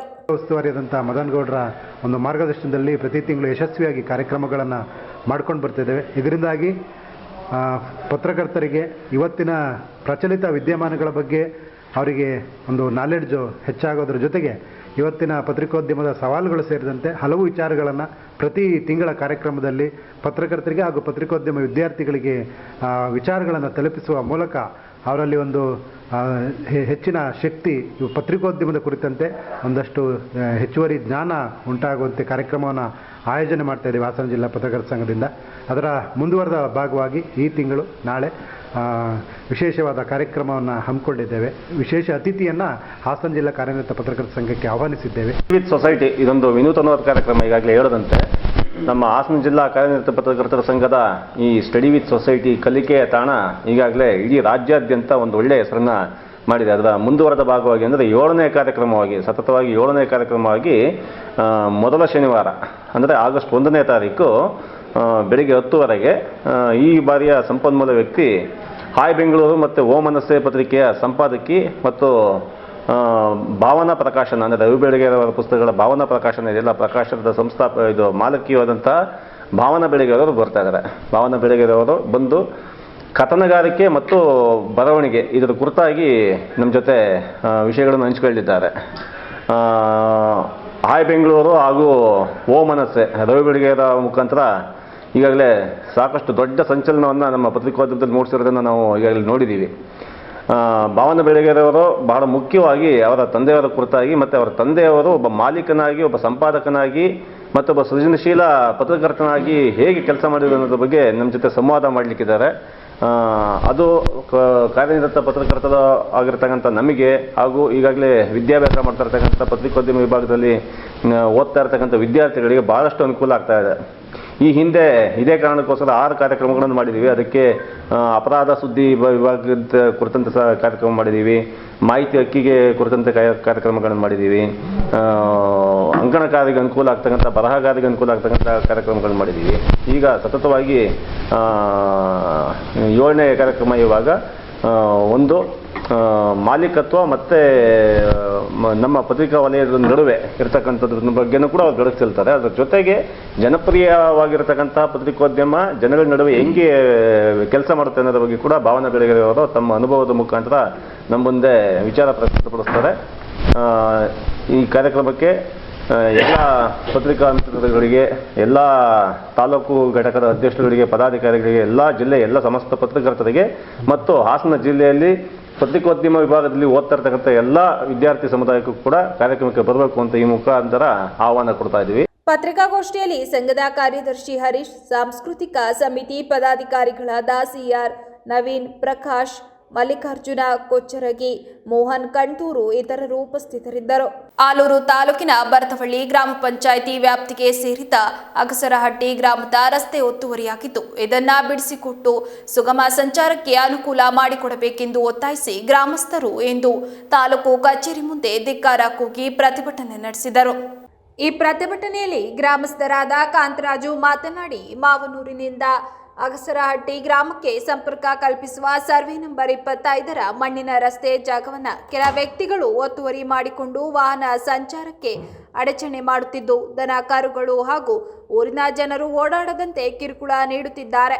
ಈ ರಸ್ತೆಯು ನಮ್ಮ ಗ್ರಾಮಕ್ಕೆ ಸಂಪರ್ಕ ಕಲ್ಪಿಸುವ ಪ್ರಮುಖ ರಸ್ತೆಯಾಗಿತ್ತು. ಈ ರಸ್ತೆ ಜಾಗವನ್ನು ಒತ್ತುವರಿ ಮಾಡಿಕೊಂಡಿರುವ ವ್ಯಕ್ತಿಗಳಿಂದ ತೆರವುಗೊಳಿಸಿಕೊಡಬೇಕು ಹಾಗೂ ಕೂಡಲೇ ಒತ್ತುವರಿ ಮಾಡಿಕೊಂಡ ವ್ಯಕ್ತಿಗಳ ವಿರುದ್ಧ ಶಿಸ್ತು ಕ್ರಮ ಕೈಗೊಳ್ಳಬೇಕೆಂದು ತಹಶೀಲ್ದಾರ್ ಅವರಿಗೆ ಹಲವು ಬಾರಿ ಮನವಿ ಸಲ್ಲಿಸಿದರು. ಯಾವುದೇ ಪ್ರಯೋಜನವಾಗಿಲ್ಲ. ಈ ದಿನ ಕಚೇರಿಗೆ ಬಂದರೆ ತಹಶೀಲ್ದಾರ್ ಆಗಲಿ ಸಂಬಂಧಪಟ್ಟ ಅಧಿಕಾರಿಗಳಾಗಲಿ ಯಾರೊಬ್ಬರೂ ಇಲ್ಲಿಲ್ಲ. ತಹಶೀಲ್ದಾರ್ ಕಚೇರಿಗೆ 10 ಬಾರಿ ಅಲಿತು ಬೇಸತ್ತು ನಾವು ಪ್ರತಿಭಟನೆಯ ದಾರಿ ಹಿಡಿದಿದ್ದೇವೆ ಎಂದರು. ನಾವು ಬಂದದ್ದು ಇದೇ ಕೆಲಸಕ್ಕೋಸ್ಕರ, ರೋಡಿನ ವಿಚಾರಕ್ಕೋಸ್ಕರ ಆಗಿಲ್ಲ. ಆದರೆ ಅವರು ಮಾಡ್ತಾ ಇದ್ದಾರೆ ಅಂತೇಳಿ ನಾವು ಇಲ್ಲಿ 11 ಗಂಟೆ ಬಂದರು. 2 ಗಂಟೆ ಆದರೂ ಈಗ ಟೈಮು 1 ಗಂಟೆ ಆಯಿತು, 11 ಗಂಟೆ ಯಾರು ಒಬ್ಬರ ಮೇಲೆ ಒಬ್ಬರು ಹಾಕ್ಕೊಂಡು ಯಾರಿಗೂ ನಮಗೆ ಅವರಿಲ್ಲ ಇವರಿಲ್ಲ ಅಂತ ಹೇಳ್ತಲೇ ಇದ್ದಾರೆ ಹೊರತು ನಮಗೆ ಉತ್ತರನೇ ಸಿಗ್ತಾ ಇಲ್ಲ. ಅಲ್ಲಿ ಅವರು ಮಾಡಿ ಹಾಕಿರೋದಕ್ಕೆ ನಮಗೆ ತಿರುಗಾಡೋಕ್ಕೆ ಭಾರಿ ತೊಂದರೆ. ನಾವು ಮಾಮೂಲಿಯಿಂದ ನಮ್ಮ ತಂದೆ ಕಾಲದಿಂದಲೂ ಅದು ರೋಡು, ಅದು ಸರ್ಕಾರದ ರೋಡೇ. ಈ ಥರ ಕೆಲಸ ಮಾಡ್ತಿದ್ದಾರೆ ಅಂತ ಹೇಳಿ ಜಮೀನ್ದಾರಿಗೆಲ್ಲ ನಾವು ಮಾಮೂಲಿಯಿಂದ ಚಿರಂಡಿ ಮುಚ್ಚಿ ಎಲ್ಲ ಮಣ್ಣೆಲ್ಲ ತಂದು ಹಾಕ್ತಾಯಿದ್ದಾರೆ. ಅದು ತಿರುಗಾಡೋಕ್ಕೆ ದಾರಿ ಇಲ್ಲ. ಇದಕ್ಕೋಸ್ಕರ ನಾವು ಬಂದು ಕೇಳಿದರೆ ತಹಸೀಲ್ದಾರರು ಇಲ್ಲ, ಸಿರಸ್ದಾರರು ಇಲ್ಲ, RIನೂ ಇಲ್ಲ, BAಗಳು ಇಲ್ಲ. ಅಲ್ಲೋ ಸ್ಟೇಷನಿಗೆ ಕಂಪ್ಲೇಂಟ್ ಕೊಡೋಕೆ ಹೋದರೆ ಅವ್ರು ಹೇಳ್ತಾರೆ ಅವ್ರು ಕರ್ಕೊ ಬನ್ನಿ ಫಸ್ಟು ಅಂತ ಹೇಳ್ತಾರೆ. ನಾವು ಯಾರನ್ನು ಕೇಳೋದಿಲ್ಲ, ಏನು ಮಾಡೋದು? ಕಾಂಗ್ರೆಸ್ ಮುಖಂಡ ಶಾಂತಕೃಷ್ಣ ಮಾತನಾಡಿ, ಗ್ರಾಮಕ್ಕೆ ಸಂಪರ್ಕ ಕಲ್ಪಿಸುವ ಪ್ರಮುಖ ರಸ್ತೆಯನ್ನು ಒತ್ತುವರಿ ಮಾಡಿಕೊಂಡಿರುವುದು ಅಕ್ಷಮ್ಯ ಅಪರಾಧವಾಗಿದ್ದು ಇದನ್ನು ಬಿಡಿಸಿಕೊಡುವಂತೆ ಒತ್ತಾಯಿಸಿದರು. ಅಧಿಕಾರಿಗಳು ಬೇಜವಾಬ್ದಾರಿತನದಿಂದ ವರ್ತಿಸುತ್ತಿರುವುದು ಬೇಸರದ ವಿಚಾರವಾಗಿದೆ. ತಕ್ಷಣವೇ ಸಂಬಂಧಪಟ್ಟ ಅಧಿಕಾರಿಗಳು ಇತ್ತ ಗಮನ ಹರಿಸಿ ಒತ್ತುವರಿಯಾಗಿರುವ ಜಾಗವನ್ನು ತೆರವುಗೊಳಿಸಿ ಗ್ರಾಮಸ್ಥರಿಗೆ ಅನುಕೂಲ ಮಾಡಿಕೊಡಬೇಕು ಎಂದರು. ಸಾರ್ವಜನಿಕ ರಸ್ತೆಯನ್ನ ಯಾರ ಜಮೀನ್ದಾರು ಒತ್ತುವರಿ ಮಾಡಿ ಅಲ್ಲಿ ತಿರುಗಾಡಲಿಕ್ಕೆ ಅಡಚಣೆ ಆಗಿದೆ ಅಂತಕ್ಕಂಥದ್ದು ಮನವಿ ಒಂದು ಕಂಪ್ಲೇಂಟ್ನ ಕೊಟ್ಟು ಇಲ್ಲಿ 1 ವರ್ಷ ಆಗಿದೆ. 1 ವರ್ಷದಿಂದ ಇಲ್ಲಿವರೆಗೂ ಕೂಡ ತಹಸೀಲ್ದಾರ್ ಆಗಲಿ ಅಧಿಕಾರಿಗಳಾಗಿ ಸ್ಪಾಟ್ ಮಾಜೂರು ಮಾಡಿ ಆ ರಸ್ತೆಯನ್ನು ವ್ಯವಸ್ಥಿತವಾಗಿ ಸಾರ್ವಜನಿಕರಿಗೆ ತಿರುಗಾಡಲಿಕ್ಕೆ ಅನುಕೂಲ ಮಾಡಿಕೊಟ್ಟಿಲ್ಲ. ಇಲ್ಲಿ ಬಂದು ತಹಸೀಲ್ದಾರ್ ಭೇಟಿ ಮಾಡಲಿಕ್ಕೆ ಬಂದಾಗ ಯಾವ ಅಧಿಕಾರಿಗಳು ಯಾರೂ ಕೈಗೆ ಸಿಗ್ತಿಲ್ಲ, ಸಾರ್ವಜನಿಕರು ಬಂದು ಹೋಗೋದಾಗಿದೆ. ಇದಕ್ಕೆಲ್ಲ ಪರಿಹಾರವನ್ನು ಕಂಡುಹಿಡಿಬೇಕು. ಕ್ಷೇತ್ರದ ಶಾಸಕರು ಸ್ವಲ್ಪ ಇದ್ರ ಬಗ್ಗೆ ಗಮನ ಹರಿಸಿ ಸಾರ್ವಜನಿಕರಿಗೆ ಎಲ್ಲಿ ಏನು ತೊಂದರೆ ಆಗ್ತಾಯಿದೆ, ಯಾಕೆ ಆಗ್ತಾಯಿದೆ, ಸಾರ್ವಜನಿಕರ ಪ್ರತಿಯೊಂದು ಯಾಕೆ ರೈತರಾಗಲಿ ಮತ್ತೊಂದಾಗಲಿ ಒಂದು ರೈಲ್ವೆಗೆ ಹೋಗಿರತಕ್ಕಂಥ ರೆಕಾರ್ಡ್ ವಂಚಕ್ಕಾಗಲಿ ಪ್ರತಿಯೊಂದಕ್ಕೂ ರೈತರಿಗೆ ಸಮಸ್ಯೆ ಆಗಿದೆ. ಈ ಕ್ಷೇತ್ರದ ಶಾಸಕರು ಅಧಿಕಾರಿಗಳನ್ನ ಕರೆದು ಸರಿಯಾದ ನಿರ್ದೇಶನವನ್ನು ಕೊಟ್ಟು ರೈತರಿಗೆ ಯಾವುದೇ ರೀತಿಯ ಸಮಸ್ಯೆ ಆಗದಂಗೆ ಸ್ಪಂದಿಸ್ಬೇಕು ಅಂತಂದ್ರ ಜೊತೆಗೆ ಏನು ಈ ಗ್ರಾಮಸ್ಥರು ಏನು ತಿರುಗಾಡಲಿಕ್ಕೆ ರಸ್ತೆಯನ್ನು ಯಾರು ಅದನ್ನು ಒತ್ತುವರಿ ಮಾಡಿ ತಿರುಗಾಡಲಿಕ್ಕೆ ಅಡ್ಡಿಪಡಿಸ್ತವ್ರೆ ಕೂಡಲೇ ಅವ್ರನ್ನ ಕರೆಸಿ ಆ ಒಂದು ಏನು ಕೆಲಸ ಮಾಡ್ತಾವ್ರ ಸ್ಥಗಿತಗೊಳಿಸಿ ಈ ಅಗಸೆಟ್ಟಿ ಗ್ರಾಮದ ಸಾರ್ವಜನಿಕರಿಗೆ ಅವರೆಲ್ಲರಿಗೂ ತಿರುಗಾಡಲಿಕ್ಕೆ ರಸ್ತೆಯನ್ನು ವ್ಯವಸ್ಥಿತವಾಗಿ ಮಾಡಿಕೊಡ್ಬೇಕು ಅಂತ. ಛಲವಾದಿ ಮಹಾಸಭಾದ ಗೌರವಾಧ್ಯಕ್ಷ AT ಮಲ್ಲೇಶ್ ಮಾತನಾಡಿ, ತಾಲೂಕು ಕಚೇರಿಗೆ ಯಾವಾಗ ಬಂದರೂ ಸಂಬಂಧಪಟ್ಟ ಅಧಿಕಾರಿಗಳು ಹಾಗೂ ಸಿಬ್ಬಂದಿಗಳು ಸಿಗುತ್ತಿಲ್ಲ. ಎಲ್ಲರೂ SIR ಕೆಲಸದ ನೆಪ ಹೇಳಿಕೊಂಡು ಕಚೇರಿಗೆ ಗೈರಾಗುತ್ತಿದ್ದಾರೆ. ಪ್ರತಿದಿನವೂ ಗ್ರಾಮೀಣ ಪ್ರದೇಶದಿಂದ ರೈತರು ಗ್ರಾಮಸ್ಥರು ತಮ್ಮ ಕೆಲಸ ಕಾರ್ಯಗಳನ್ನು ಬಿಟ್ಟು ಇಲ್ಲಿಗೆ ಅಲಿಯುವಂತಾಗಿದೆ. SIRನ ನೆಪ ಹೇಳಿಕೊಂಡು ಸಾರ್ವಜನಿಕರಿಗೆ ತೊಂದರೆ ನೀಡುತ್ತಿರುವುದರಿಂದ ಅಗಸರಹಟ್ಟಿ ಗ್ರಾಮಸ್ಥರು ಪ್ರತಿಭಟನೆಯ ಹಾದಿ ಹಿಡಿಯಬೇಕಾಗಿದೆ ಎಂದರು. ತಾಲೂಕು ಕಚೇರಿನಲ್ಲಿ SIR ಅಂತ ಒಂದು ಕಾರಣ ಇಟ್ಟುಕೊಂಡು ಯಾವುದೇ ರೂಮ್ಗಳಲ್ಲಿ ಸಂಬಂಧಪಟ್ಟ ಯಾವುದೇ ಗುಮಾಸ್ತರಾಗಲಿ ಅಧಿಕಾರಿಗಳಿಲ್ಲದೆ ಸಾರ್ವಜನಿಕರಿಗೆ ತುಂಬ ತೊಂದರೆ ಆಗಿದೆ. ನಾನು AT ಮಲ್ಲೇಶ್ ಅಂತ ನಾನೇ ನಂದು ಒಂದು ಪಾಣಿ ತಿದ್ದುಪಡಿಗೆ ಕೊಟ್ಟು ಒಂದು 4 ತಿಂಗಳಾಗಿದೆ. ಯಾವುದೇ ಬ್ರಾಂಚಲ್ಲಿ ಹೋದರೆ ಯಾರು ನೌಕರರು ಕೆಲಸ ಮಾಡ್ತಾ ಇಲ್ಲ, ತಹಸೀಲ್ದಾರ್ ಕೂಡ ಸರಿಯಾಗಿ ಸಿಗ್ತಾ ಇಲ್ಲ. ಕಾರಣ ಕೇಳಿದರೆ ಏನು ಹೇಳ್ತಾರೆ ಅಂದರೆ SIR ಅಲ್ಲಿದ್ದಾರೆ, ಎಲ್ಲ SIR ಅಲ್ಲಿದ್ದಾರೆ ಅಂತಾರೆ. ಈ SIR ಅನ್ನೋ ಒಂದು ಪ್ರಕ್ರಿಯೆಯಲ್ಲಿ ಅದು ಯಾರ್ಯಾರು ಎಲ್ಲೆಲ್ಲಿ ತೊಡಗಿಕೊಂಡಾರೋ ಗೊತ್ತಿಲ್ಲ. ಸಾರ್ವಜನಿಕರಿಗಂತೂ ತಾಲೂಕು ಕಚೇರಿಯಿಂದ ಭಾಳ ದೊಡ್ಡ ಅನ್ಯಾಯ ಆಗ್ತಾ ಇದೆ. ಹಳ್ಳಿಯಿಂದ ಬಂದವರು ಎಲ್ಲರೂ ಹಾಗೇನೆ ವಾಪಸ್ ಹೋಗ್ತಾ ಇರ್ತಾರೆ. ಪಾಪ ಅವರು ತುಂಬಾ ದೂರದಿಂದ ಬರ್ತಾರೆ. ಪ್ರತಿಭಟನೆಯಲ್ಲಿ ಗ್ರಾಮಸ್ಥರಾದ ವೆಂಕಟರಾಮೇಗೌಡ, ಜಯಣ್ಣ, ಪುಟ್ಟಸ್ವಾಮಿ, ನಾಗರಾಜು, ತೆಮ್ಮೇಗೌಡ, ಗುರುಸ್ವಾಮಿ, ದಿನೇಶ್, ಕಾಂತರಾಜು, ಜಗದೀಶ್, ಹೊನ್ನೇಗೌಡ, ಯೋಗೇಶ್, ವೆಂಕಟೇಗೌಡ ಮುಂತಾದವರು ಉಪಸ್ಥಿತರಿದ್ದರು. ಶಿಕ್ಷಣವೆಂದರೆ ಕೇವಲ ಅಂಕಗಳನ್ನು ಗಳಿಸುವ ಸಾಧನವಲ್ಲ, ಅದು ವ್ಯಕ್ತಿತ್ವ ನಿರ್ಮಾಣದ ಮಹಾಯಜ್ಞ. ಬುದ್ಧಿವಂತಿಕೆಗೆ ಮಿಗಿಲಾಗಿ ಸನ್ನಡತೆ, ಶ್ರಮ ಮತ್ತು ಉತ್ತಮ ಗುರಿಯತ್ತ ಸಾಗುವ ಮನೋಭಾವವೇ ಜೀವನವನ್ನು ಯಶಸ್ಸಿನತ್ತ ಕೊಂಡೊಯ್ಯುತ್ತದೆ ಎಂದು ಶ್ರೀ ಆದಿಚುಂಚನಗಿರಿ ಮಹಾಸಂಸ್ಥಾನ ಮಠದ ಪೀಠಾಧಿಪತಿ ಶ್ರೀ ನಿರ್ಮಲಾನಂದನಾಥ ಸ್ವಾಮೀಜಿ ಸಂದೇಶ ನೀಡಿದರು.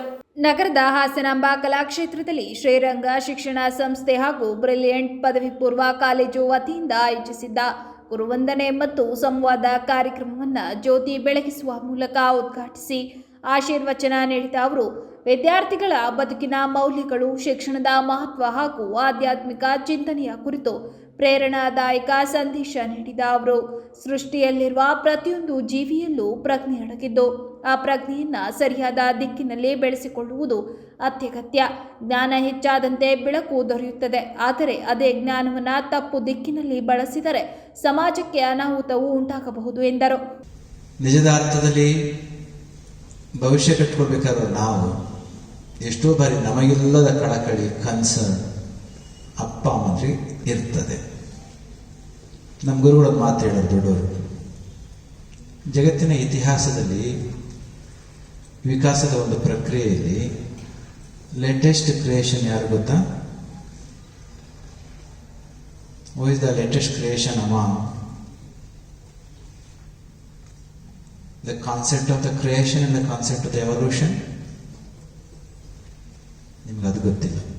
ಲೇಟೆಸ್ಟ್ ಮೊಬೈಲ್ ಯಾವ್ದಂದ್ರೆ ಗೊತ್ತಿಲ್ಲ, ಲೇಟೆಸ್ಟ್ ಐಫೋನ್ ಅಂದರೆ ಎಷ್ಟು, you all know of it, but we ourselves do not know about our own existence. Whatsoever it is, ನಿಮಗೆ ಗೊತ್ತಿಲ್ಲ ಅಂತಲ್ಲ. ಸ್ವಾಮಿಗಳು ಹೇಳಿ ಅಂತ ಮನುಷ್ಯನಿಗಿಂತ ಹಿಂದೆ ಇರ್ತಕ್ಕಂಥವನ್ನ ನೋಡಿ ಹುಟ್ಟಿದ ಕೆಲವೇ ದಿನಗಳಲ್ಲಿ ಅಪ್ಪ ಅಮ್ಮನಿಂದ ದೂರ ಆಯ್ತದೆ. ಹುಟ್ಟಿದ ಕೆಲವೇ ದಿನಗಳಲ್ಲಿ ನಿಂತು ಜೀವನ ಮಾಡತಕ್ಕಂಥ ಅಸ್ತಿತ್ವವನ್ನು, ವ್ಯವಸ್ಥೆಯನ್ನು, ಶಕ್ತಿಯನ್ನು ಎಲ್ಲ ಸಂಪಾದನೆ ಮಾಡ್ಕೊಂಡು ಬಿಡ್ತವೆ. ಕೆಲವು ವಾರಗಳು, ಕೆಲವು ತಿಂಗಳುಗಳು ಹೋದ್ಮೇಲೆ ಅಪ್ಪ ಯಾರು, ಮಗ ಯಾರು, ಮಗಳು ಯಾರು ಒಂದಕ್ಕೊಂದು ಗೊತ್ತಿಲ್ಲದಾಗೆ they will start living independently. No other being, no other creature is going to express the concern. There will not be any anxiety at all, no crying, no worrying, no misery. If this is the case in the rest of the creation, why so much? Even after 25 years, even after 50 years, even if father or child becomes a professor, to his mother, forever he is going to be a child. Yake? 25 ವರ್ಷ ಮಕ್ಕಳು ಓದಿರ್ತಾರೆ, doctorate ಮಾಡಿರ್ತಾರೆ. With the doctor degree, doctor certificate, they come to Swamiji to find a job for his child. ಜಿಲ್ಲಾ ಕನ್ನಡ ಸಾಹಿತ್ಯ ಪರಿಷತ್ ಅಧ್ಯಕ್ಷ ಎಚ್.ಎಲ್. ಮಲ್ಲೇಶ್ಗೌಡ ಮಾತನಾಡಿ, ವಿದ್ಯಾರ್ಥಿಗಳ ಬದುಕಿನ ಅಜ್ಞಾನ ಎಂಬ ಕತ್ತಲೆಯನ್ನು ದೂರ ಮಾಡಿ ಆತ್ಮವಿಶ್ವಾಸ ತುಂಬುವವರು ಶಿಕ್ಷಕರು ಎಂದರು. ವಿದ್ಯಾರ್ಥಿಗಳ ಪರೀಕ್ಷೆಯ ಸಮಯದಲ್ಲಿ ಮಕ್ಕಳಷ್ಟೇ ಅಲ್ಲ, ಪೋಷಕರು ಮತ್ತು ಶಿಕ್ಷಕರು ಸಮಾನವಾಗಿ ಆತಂಕ ಅನುಭವಿಸುತ್ತಾರೆ. ವಿದ್ಯಾರ್ಥಿಗಳ ಯಶಸ್ಸಿಗಾಗಿ ಅವರೊಂದಿಗೆ ನಿಂತು ಪ್ರೇರಣೆ ನೀಡುವವರೇ ನಿಜವಾದ ಗುರುಗಳು ಎಂದರು. ಅಪ್ಪ ಅಮ್ಮಂದರು ಒಂದು ರೀತಿಯ ತಲ್ಲಣದಲ್ಲಿದ್ದಾರೆ. ನಿಮ್ಮ ಪಾಠ ಮಾಡುವಂತಹ ಮೇಷ್ಟ್ರುಗಳು ಮತ್ತೊಂದು ರೀತಿ ತಲ್ಲಣದಲ್ಲಿದ್ದಾರೆ. ನೀವು ನಿಮ್ಮೆಲ್ಲ ತಲ್ಲಣಗಳ ಜೊತೆ ಆ ತಲ್ಲಣವನ್ನು ನಿಮ್ಮ ತಲೆ ಮೇಲೆ ಹೊತ್ತುಕೊಳ್ಬೇಕು. ಹಾಗಾಗಿ ನಾನು ಹೇಳಿದ್ದು, ಎಲ್ಲ ಒತ್ತಡಗಳು ಒಟ್ಟು ಮಕ್ಕಳ ತಲೆ ಮೇಲೆ ಬಿಟ್ಬಿಡ್ತದೆ.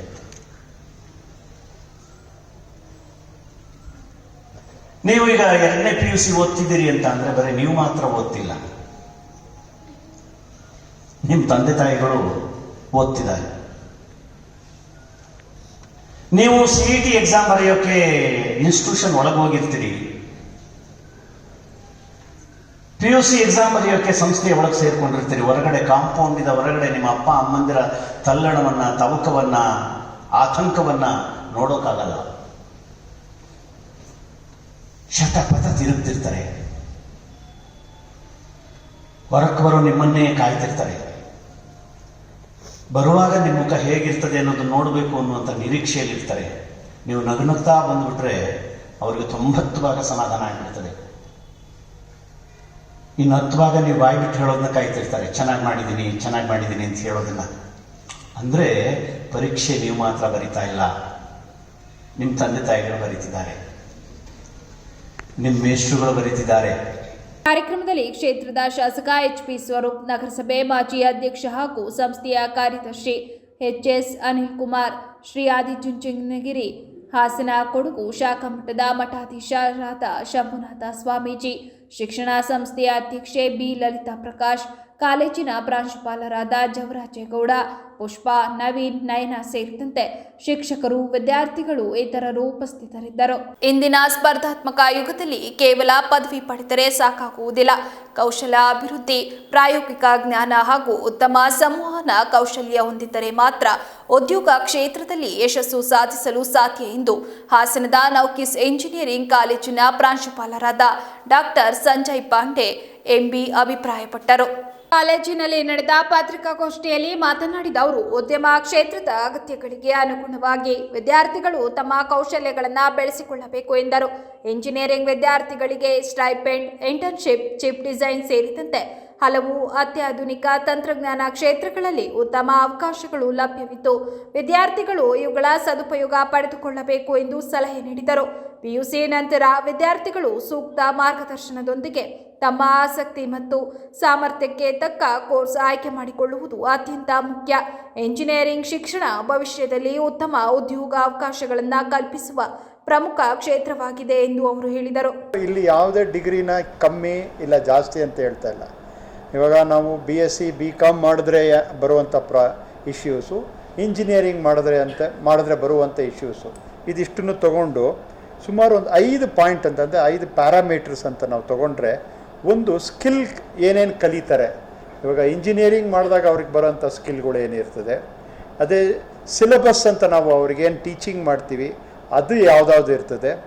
ಮೂರನೇದು ಟೀಚಿಂಗ್ ಮೆಥಡಾಲಜಿ ಅಂತ, ಯಾವುದಾದ್ರು ಸಬ್ಜೆಕ್ಟ್ಗಳ್ನ ಇಲ್ಲ ಕೋರ್ಸ್ಗಳ್ನ ನಾವು ಮಾಡ್ತೀವಿ ಅಂತ. ನಾಲ್ಕನೇದು, ಇವಾಗ ಯಾವುದೇ ಒಬ್ಬ ಡಿಗ್ರಿ ಮಾಡಿದ ಮೇಲೆ ಆ ಹುಡುಗರು ಅವರು ಯಾವುದೇ ಇಂಡಸ್ಟ್ರೀಸ್ಗೆ ಹೋಗಬೇಕು, ರಿಯಲ್ ಟೈಮ್ ಇಶ್ಯೂಸ್ನ ಸಾಲ್ವ್ ಮಾಡಬೇಕು ಅಂತಿರ್ತದೆ, ಅದೊಂದು ಇಶ್ಯೂ. ಆಮೇಲೆ ಇದಿಷ್ಟೆಲ್ಲ ಮಾಡಿರ್ತೀವಿ, 4 ವರ್ಷ ಓದಿರ್ತೀವಿ ಎಸ್ಪೆಷಲಿ ಇಂಜಿನಿಯರಿಂಗ್ ಅಂತ ತೊಗೊಂಡಾಗ, ಇಲ್ಲ 3 ವರ್ಷ ಮಾಡಿರ್ತೀವಿ ಡಿಗ್ರಿ ಅಂತ ತೊಗೊಂಡಾಗ ಅವ್ರಿಗೆ ಬರುವಂಥ ಪ್ಯಾಕೇಜು ಅಂದರೆ ಸ್ಯಾಲ್ರಿ ಅಂತ ಮೋಸ್ಟ್ ಇಂಪಾರ್ಟೆಂಟ್ ಥಿಂಗ್ ಅದೇ ಇರ್ತದೆ. ಸೊ ಈ 5 ಪ್ಯಾರಾಮೀಟ್ರ್ ತೊಗೊಂಡ್ರೆ ಫಸ್ಟ್ ಒಂದು ಫೋರ್ಮೋಸ್ಟ್ ಏನಾಗುತ್ತೆ, ಟೆಕ್ನಿಕಲ್ ಡೆಪ್ತ್ ಭಾರಿ ಇಂಪಾರ್ಟೆಂಟು. ಇವತ್ತಿಗೇನಾಗಿದೆ, ಕಂಪ್ಯೂಟರ್ ಸೈನ್ಸೇ ಒಂದು ಡಿಗ್ರಿ ಮಾಡಬೇಕು ಅಂತೇನಿಲ್ಲ, ಅವರು ಮೆಕ್ಯಾನಿಕಲ್ ಮಾಡಿದ್ರೂ ಅವನು ಸಾಫ್ಟ್ವೇರ್ಗೆ ಹೋಗ್ತಾ ಇದ್ದಾನೆ, ಇಲ್ಲ ಆಟೋಮೇಷನ್ ಟೂಲ್ಗೆ ಹೋಗ್ತಾನೆ. BSc ಮಾಡಿರೋನು ಆ ಜಾಬ್ಗೆ ಹೋಗ್ಬೋದು, ಇವಾಗ ಇಂಜಿನಿಯರಿಂಗ್ ಮಾಡಿರೋನು ಆ ಜಾಬ್ಗೆ ಹೋಗ್ಬೋದು. ಬಟ್ ಡೆಪ್ತ್ ಏನಿರ್ತದಲ್ಲ, ಆ ಡೆಪ್ತನ್ನ ಅರ್ಥ ಮಾಡ್ಕೋಬೇಕಾದ್ರೆ ಈ ಪ್ರೋಗ್ರಾಮ್ಗಳು ಇಂಪಾರ್ಟೆಂಟ್, ಇಂಜಿನಿಯರಿಂಗ್ ಪ್ರೋಗ್ರಾಮ್ ಇಂಪಾರ್ಟೆಂಟ್ ಆಗುತ್ತೆ. ಎರಡನೇ ಇಶ್ಯೂ ಏನಂದರೆ ಪ್ರಾಕ್ಟಿಕಲ್ಸ್ ತುಂಬ ಇಂಪಾರ್ಟೆಂಟು, ಪ್ರಾಕ್ಟಿಕಲ್ ನಾಲೆಡ್ಜ್ ಇರಬೇಕು. ತುಂಬ ಸಲ ಏನಾಗುತ್ತೆ, ನಾವು ಸಿಲೆಬಸ್ಸಲ್ಲಿ ಪಾಠ ಮಾಡ್ತೀವಿ, ಪಾಠ ಮಾಡಿದ ಮೇಲೆ ಇಂಡಸ್ಟ್ರಿಗೆ ಹೋದಾಗ ಅವ್ನಿಗೆ ಅದೇ ಪ್ರಾಬ್ಲಮ್ಸ್ ಇರಲ್ಲ, ಅವ್ನಿಗೆ ಹೊಸ ಪ್ರಾಬ್ಲಮ್ ಇರುತ್ತೆ. ಆ ಪ್ರಾಬ್ಲಮ್ಸ್ಗೆ ಅವ್ನು ಅಡ್ಜಸ್ಟ್ ಆಗಬೇಕು, ಫ್ಲೆಕ್ಸಿಬಲ್ ಇರಬೇಕು. ಇದು ತುಂಬ ಇಂಪಾರ್ಟೆಂಟು. ಇದನ್ನೇ ನಾವು ಮೋಸ್ಟ್ ಪ್ರಾಬ್ಲಿ ನೋಡಿರ್ತೀವಿ. ಎಷ್ಟೋ ಸಲ ಹುಡುಗರು ಒಳ್ಳೆ ಚೆನ್ನಾಗಿ ಓದ್ಕೊಂಡ್ಬಂದಿರ್ತಾರೆ, PUCವರೆಗೂ 80-90% ಓದಿರ್ತಾರೆ, ಆದರೆ ಇಂಜಿನಿಯರಿಂಗೋ ಇಲ್ಲ ಡಿಗ್ರಿಗೆ ಬಂದಾಗ ಅವರು ಅದನ್ನು ಇಂಪ್ರೂವ್ ಮಾಡ್ಕೊಳಕ್ಕಾಗಲ್ಲ. ಎಷ್ಟೋ ಸಲ ಅವರು ತಂದೆ ತಾಯಿ ಯಾವುದೋ ಒಂದು ಡಿಗ್ರಿ ಮಾಡು ಅಂತ ಹೇಳಿದ್ರು ಅಂತ ತಿಳ್ಕೊಂಡು ಅದನ್ನು ಫೋರ್ಸ್ ಹೋಗಿರ್ತಾರೆ. ಸಂದರ್ಭದಲ್ಲಿ ಕಾಲೇಜಿನ ಡೀನ್ ಹಾಗೂ new enrollment convener doctor Shripad Markande ಮಾತನಾಡಿ, ವಿದ್ಯಾರ್ಥಿಗಳು ತಮ್ಮ ಆಸಕ್ತಿ ಮತ್ತು ಸಾಮರ್ಥ್ಯಕ್ಕೆ ಅನುಗುಣವಾಗಿ ಕೋರ್ಸ್ ಆಯ್ಕೆ ಮಾಡಿಕೊಂಡರೆ ಉತ್ತಮ ಭವಿಷ್ಯ ನಿರ್ಮಿಸಿಕೊಳ್ಳಬಹುದು ಎಂದು ಹೇಳಿದರು. ರಾಜ್ಯದ ಸರ್ಕಾರಿ ಪ್ರಥಮ ದರ್ಜೆ ಕಾಲೇಜುಗಳಲ್ಲಿ ಉಪನ್ಯಾಸಕರ ತೀವ್ರ ಕೊರತೆಯಿಂದ ವಿದ್ಯಾರ್ಥಿಗಳ ಶೈಕ್ಷಣಿಕ ಭವಿಷ್ಯ ಸಂಕಷ್ಟಕ್ಕೀಡಾಗಿದೆ ಎಂದು ಆರೋಪಿಸಿ ಅಖಿಲ ಭಾರತೀಯ ವಿದ್ಯಾರ್ಥಿ ಪರಿಷತ್ ನೇತೃತ್ವದಲ್ಲಿ ವಿದ್ಯಾರ್ಥಿಗಳು ಇಂದು ಹಾಸನದಲ್ಲಿ ಪ್ರತಿಭಟನೆ ನಡೆಸಿದರು. ನಗರದ ಸರ್ಕಾರಿ ಕಲಾ ಕಾಲೇಜು ಆವರಣದಿಂದ ಆರಂಭವಾದ ಪ್ರತಿಭಟನಾ ಮೆರವಣಿಗೆ RC ರಸ್ತೆ ಮೂಲಕ ಜಿಲ್ಲಾಧಿಕಾರಿ ಕಚೇರಿ ಆವರಣಕ್ಕೆ ತಲುಪಿ ಸರ್ಕಾರದ ವಿರುದ್ಧ ಘೋಷಣೆಗಳನ್ನು ಕೂಗಿ ಕೂಡಲೇ ಖಾಲಿ ಇರುವ ಬೋಧಕರ ಹುದ್ದೆಗಳನ್ನು ಭರ್ತಿ ಮಾಡುವಂತೆ ಆಗ್ರಹಿಸಿದರು.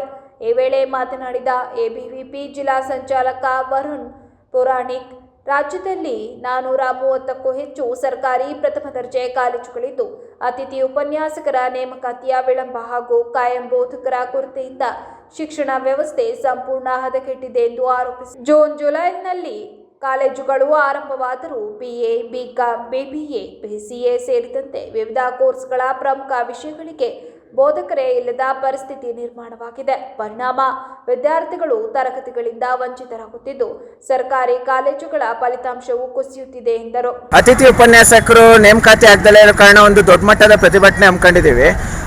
ಈ ಪ್ರತಿಭಟನೆ ಹಮ್ಮಿಕೊಳ್ಳಲಿಕ್ಕೆ ಮುಖ್ಯ ಕಾರಣ ಏನು ಅಂದರೆ, ಇನ್ನೂ ಕಾಲೇಜು ಶುರುವಾಗಿ 2-3 ವಾರ 1 ತಿಂಗಳು ಆಗ್ತಾ ಬಂದರೂ ಅತಿಥಿ ಉಪನ್ಯಾಸಕರ ನೇಮಕಾತಿ ಆಗಿಲ್ಲ.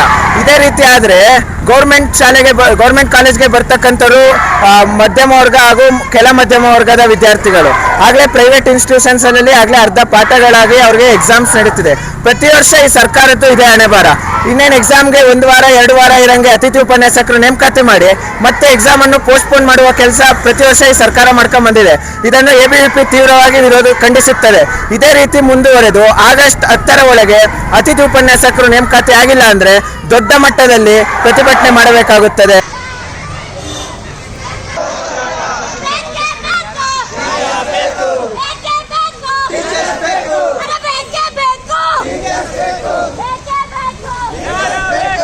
ಪ್ರತಿಭಟನೆಯಲ್ಲಿ ABVP ರಾಜ್ಯ ಕಾರ್ಯಕಾರಿಣಿ ಸದಸ್ಯ ಪವನ್, ಜೀವನ್, ಆದಿತ್ಯ, ಮಮತಾ ಚೌಧರಿ, ಸ್ಮಿತಾ ಸೇರಿದಂತೆ ಸಂಘಟನೆಯ ಪದಾಧಿಕಾರಿಗಳು ಹಾಗೂ ವಿದ್ಯಾರ್ಥಿಗಳು ಭಾಗವಹಿಸಿದ್ದರು.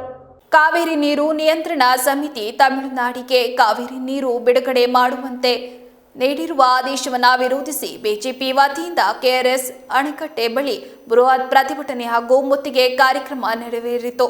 ರಾಜ್ಯದ ರೈತರ ಹಿತಾಸಕ್ತಿ ಮತ್ತು ಕರ್ನಾಟಕದ ನೀರಿನ ಹಕ್ಕು ರಕ್ಷಣೆಗಾಗಿ ನಡೆದ ಹೋರಾಟದಲ್ಲಿ ಸಾವಿರಾರು ಬಿಜೆಪಿ ಕಾರ್ಯಕರ್ತರು ಭಾಗವಹಿಸಿದ್ದರು. ಪ್ರತಿಭಟನೆಯ ನೇತೃತ್ವವನ್ನು ಮಾಜಿ ಮುಖ್ಯಮಂತ್ರಿ BS ಯಡಿಯೂರಪ್ಪ, ವಿಧಾನಸಭೆ ವಿರೋಧ ಪಕ್ಷದ ನಾಯಕ R. ಅಶೋಕ್, ಬಿಜೆಪಿ ರಾಜ್ಯಾಧ್ಯಕ್ಷ BY ವಿಜಯೇಂದ್ರ, ಹಿರಿಯ ನಾಯಕ CT ರವಿ ಸೇರಿದಂತೆ ಹಲವು ಪ್ರಮುಖ ನಾಯಕರು ವಹಿಸಿದ್ದರು. ರಾಜ್ಯದ ರೈತರ ಹಿತಕ್ಕೆ ವಿರುದ್ಧವಾದ ಯಾವುದೇ ನಿರ್ಧಾರವನ್ನು ಬಿಜೆಪಿ ಸಹಿಸುವುದಿಲ್ಲ ಎಂದು ಅವರು ಸರ್ಕಾರಕ್ಕೆ ಎಚ್ಚರಿಕೆ ನೀಡಿದರು. ಹೋರಾಟದಲ್ಲಿ ಸಕಲೇಶಪುರ ತಾಲೂಕಿನಿಂದ ಆಗಮಿಸಿದ ತಾಲೂಕು ಬಿಜೆಪಿ ಅಧ್ಯಕ್ಷ ಅಶ್ವಥ್, ರೈತ ಮೋರ್ಚಾ ಅಧ್ಯಕ್ಷ ಗೌಟಳ್ಳಿ ಲೋಹಿತ್, ಕಸಬಾ ಸೊಸೈಟಿ ನಿರ್ದೇಶಕ ಮಾಸ್ವಳ್ಳಿ ಜಗನ್ನಾಥ್, ಅಗ್ನಿ, ಸೋಮಶೇಖರ್, ನವೀನ್, ಪ್ರದೀಪ್, ಅಣ್ಣಪ್ಪ, ನಾಗೇಂದ್ರ, ಷಣ್ಮುಖ, ಗೋಕುಲ್, ವಿನಯ್, ಶುಭಾ, ಮಾಜಿ ಕೌನ್ಸಿಲರ್ ಮಹೇಶ್, ಲೋಕಿ, ಕಾಂತರಾಜ್ ಸೇರಿದಂತೆ ಅನೇಕ ಬಿಜೆಪಿ ಕಾರ್ಯಕರ್ತರು ಉತ್ಸಾಹದಿಂದ ಭಾಗವಹಿಸಿ ಕರ್ನಾಟಕದ ಪರ ಘೋಷಣೆಗಳನ್ನು ಕೂಗಿ ತಮ್ಮ ಬೆಂಬಲವನ್ನು ವ್ಯಕ್ತಪಡಿಸಿದರು. ಕಾವೇರಿ ಜಲವು ರಾಜ್ಯದ ರೈತರ ಜೀವನಾಡಿಯಾಗಿದ್ದು, ಮಳೆ ಕೊರತೆಯ ಪರಿಸ್ಥಿತಿಯಲ್ಲಿ ಕರ್ನಾಟಕದ ರೈತರ ಹಿತಾಸಕ್ತಿಗೆ ಮೊದಲ ಆದ್ಯತೆ ನೀಡಬೇಕು. ರಾಜ್ಯದ ನೀರಿನ ಹಕ್ಕಿಗೆ ಧಕ್ಕೆ ತರುವ ಯಾವುದೇ ನಿರ್ಧಾರವನ್ನು ವಿರೋಧಿಸುವ ಹೋರಾಟ ಮುಂದುವರಿಯಲಿದೆ ಎಂದು ಪ್ರತಿಭಟನಾಕಾರರು ಒತ್ತಾಯಿಸಿದರು.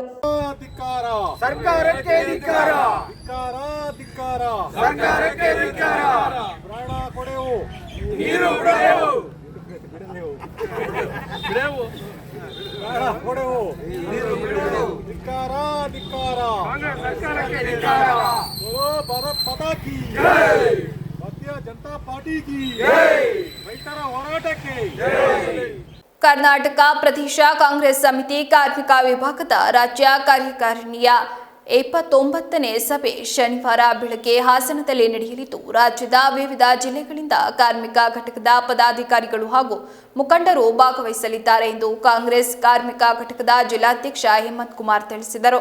ಪತ್ರಿಕಾಗೋಷ್ಠಿಯಲ್ಲಿ ಮಾತನಾಡಿದ ಅವರು, ನಗರದ ಬೇಲೂರು ರಸ್ತೆಯಲ್ಲಿರುವ ಪರಿಣಿತಿ ಕನ್ವೆನ್ಷನ್ ಹಾಲ್ನಲ್ಲಿ ಶನಿವಾರದಂದು ಬೆಳಗ್ಗೆ 11 ಗಂಟೆಗೆ ಆರಂಭವಾಗಲಿರುವ ಸಭೆಯಲ್ಲಿ ಮುಂಬರುವ ಜಿಲ್ಲಾ ಪಂಚಾಯಿತಿ, ತಾಲೂಕು ಪಂಚಾಯಿತಿ ಹಾಗೂ ಗ್ರಾಮ ಪಂಚಾಯಿತಿ ಚುನಾವಣೆಗಳನ್ನು ಎದುರಿಸಲು ಪಕ್ಷದ ಸಂಘಟನೆ ಬಲವರ್ಧನೆ ಕಾರ್ಯತಂತ್ರ ರೂಪಿಸುವುದು ಹಾಗೂ ಕಾರ್ಯಕರ್ತರ ಪಾತ್ರದ ಕುರಿತು ವಿಸ್ತೃತ ಚರ್ಚೆ ನಡೆಯಲಿದೆ ಎಂದರು.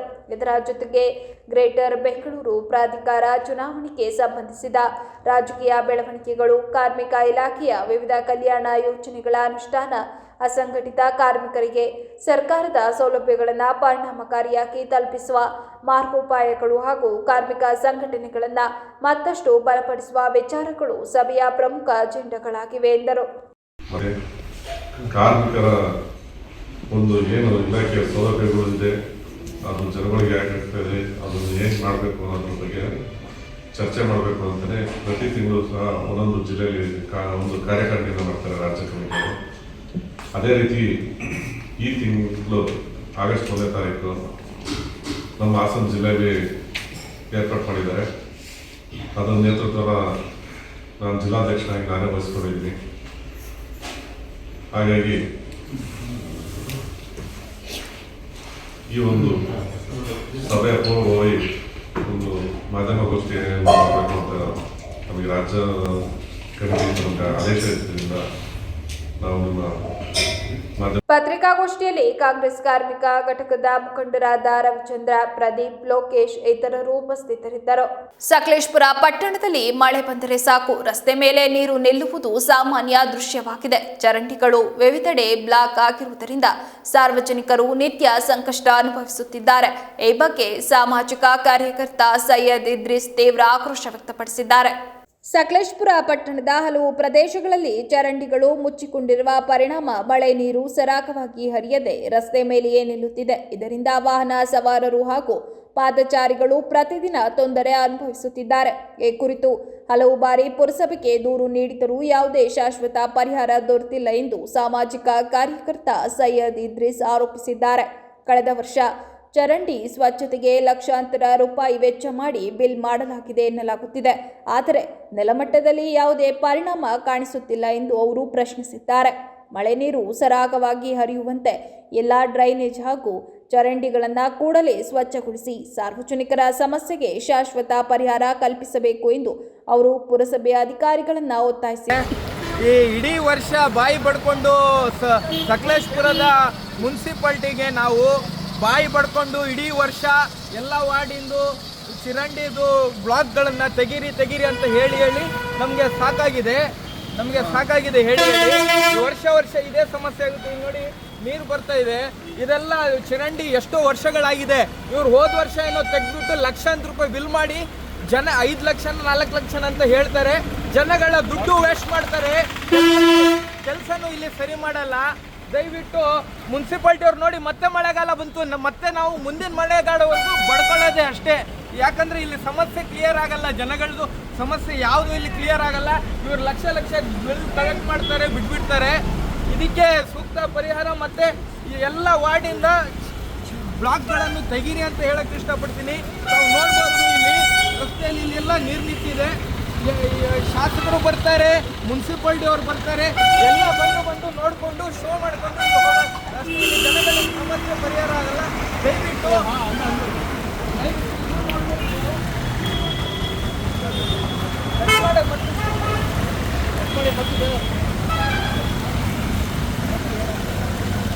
ಮತ್ತೆ ನೋಡಿ, ಇಲ್ಲಿ ಹೋದ ವರ್ಷ ಇಲ್ಲಿ ಲಕ್ಷಾಂತರ ರೂಪಾಯಿ ಬಿಲ್ ಮಾಡಿ ಹಂಗೆ ಬಿಟ್ಬಿಟ್ಟು ಅರ್ಧಂಬರ್ಧ ಕೆಲಸ ಮಾಡಿ ಹೋಗಿದ್ದಾರೆ. ಇದಕ್ಕೆ ನೇರ ಹೊಳೆ ಮುನ್ಸಿಪಾಲ್ಟಿ ಅಂತ ಹೇಳ್ತೀನಿ. ಯಾಕಂದರೆ ಇಲ್ಲಿ ಬರೀ ಇವರು ಶೋ ಮಾಡೋಕ್ಕೆ, ಬರೀ ಇವರು ಶಾಶ್ವತ ಪರಿಹಾರ ಮಾಡಲ್ಲ, ಬರೀ ಇವರು ಬಿಲ್ ಮಾಡ್ತಾರೆ. ಇಲ್ಲಿಗೆ ಇವರಿಗೆ ನಾಳೆ ಇದು ಬಿಸ್ನೆಸ್ಸು. ಏನು ಹೇಳಿ, ಚಿರಂಡಿ ಕ್ಲೀನ್ ಮಾಡಿ ಅಂದರೆ ಇವ್ರಿಗೆ ಬಿಸ್ನೆಸ್ಸು ಮಾಡಿ ಹೋಗ್ತಾರೆ, ಕೆದಕ್ತಾರೆ, ಮತ್ತೆ ಹೋಗ್ಬಿಡ್ತಾರೆ. ಇವರಿಗೆ ಮುನ್ಸಿಪಾಲ್ಟಿ ಅವರಿಗೆ ಬಿಸ್ನೆಸ್ ಆಗಿದೆ, ಆಟ ಆಗಿದೆ. ಜನಗಳ ಜೀವನ ಜೊತೆ ಆಟ ಆಡ್ತಾ ಇದ್ದಾರೆ ಇವರು. ದಯವಿಟ್ಟು ತಕ್ಷಣವೇ ಇದೆಲ್ಲ ಬ್ಲಾಕ್ಗಳನ್ನು ಕ್ಲಿಯರ್ ಮಾಡಬೇಕು. ಪ್ರತಿಯೊಂದು ವಾರ್ಡಲ್ಲೂ ಸಮಸ್ಯೆ ಇದೆ, ಒಂದು ಕಡೆ ಅಲ್ಲ. ಇದು 23 ವಾರ್ಡಲ್ಲೂ ಚರಂಡಿದು ಸಮಸ್ಯೆ ಇದೆ. ದಯವಿಟ್ಟು ಇದನ್ನ ಕ್ಲಿಯರ್ ಮಾಡಬೇಕು ನಾಳೆ ಅಂತ ಹೇಳ್ತೀನಿ. ಮತ್ತೆ ಮಳೆಗಾಲವರೆಗೂ ಕಾಯೋಕ್ಕಾಗಲ್ಲ. ಹೋದ ವರ್ಷನೂ ಹಿಂಗೆ ಮಾಡಿದ್ದೀರಾ. ಚೀಫ್ ಆಫೀಸರಿಗೆ ನಾನು 100 ಸತಿ ಹೇಳಿದ್ದೀನಿ. ಇನ್ನೂ ಮಳೆಗಾಲ ಬರೋಕ್ಕೆ, ನೆಕ್ಸ್ಟ್ ಮಳೆಗಾಲಕ್ಕೆ ಕಾಯ್ತಾ ಇದ್ದಾರೆ.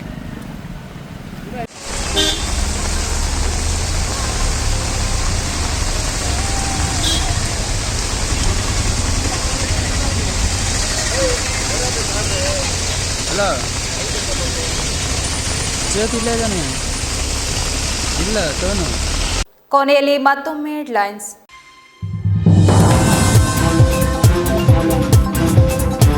ತಮಿಳುನಾಡಿಗೆ ನೀರು ಬಿಡುವ ವಿಚಾರದಲ್ಲಿ ರಾಜಕೀಯ ಬೇಡ, ಎಲ್ಲರೂ ಒಗ್ಗಟ್ಟಾಗಿ ಕೆಲಸ ಮಾಡಬೇಕು. ಪ್ರತಿಭಟನೆಗೆ ಬೆಂಬಲ, ಆದರೆ ಕರ್ನಾಟಕ ಬಂದ್ ಸೂಕ್ತವಲ್ಲ, ಅದರಿಂದ ರಾಜ್ಯದ ಆರ್ಥಿಕತೆಗೆ ನಷ್ಟ. ರೈತರ ಸಮಸ್ಯೆಗೆ ಸರ್ಕಾರ ತಕ್ಷಣ ಸ್ಪಂದಿಸಬೇಕು. ರಾಜ್ಯ ಸರ್ಕಾರಕ್ಕೆ ಕೇಂದ್ರ ಸಚಿವ ಎಚ್.ಡಿ. ಕುಮಾರಸ್ವಾಮಿ ಸಲಹೆ. ಪಬ್ಲಿಕ್ ಎಕ್ಸ್‌ಪ್ರೆಸ್ ವರದಿಯ ಬೆನ್ನಲ್ಲೇ ಜಿಲ್ಲಾ ಪಂಚಾಯತ್ ಆವರಣದಲ್ಲಿ ಸ್ವಚ್ಛತಾ ಕಾರ್ಯ ಆರಂಭ. ಹಲವು ತಿಂಗಳುಗಳಿಂದ ಬಿದ್ದಿದ್ದ ಕಸದ ರಾಶಿಯನ್ನ ಕೊನೆಗೂ ತೆರವುಗೊಳಿಸಿದ ಅಧಿಕಾರಿಗಳು. ಜನರ ಧ್ವನಿಗೆ ಸ್ಪಂದಿಸಿದ ಆಡಳಿತ. ಇದು ಪಬ್ಲಿಕ್ ಎಕ್ಸ್‌ಪ್ರೆಸ್ನ ಫಲಶ್ರುತಿ.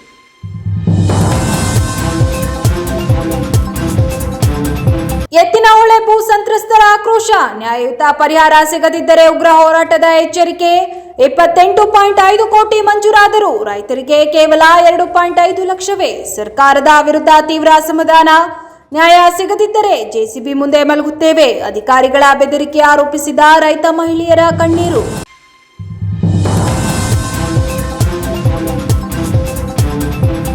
ಇದಿಷ್ಟು ಈವರೆಗಿನ ಪ್ರಮುಖ ಸುದ್ದಿಗಳು. ಸಮಗ್ರ ಸುದ್ದಿಗಳಿಗಾಗಿ ನೋಡ್ತಾ ಇರಿ ಪಬ್ಲಿಕ್ ಎಕ್ಸ್‌ಪ್ರೆಸ್ ಕನ್ನಡ. ಪಯಣ ನಿಮ್ಮೊಂದಿಗೆ.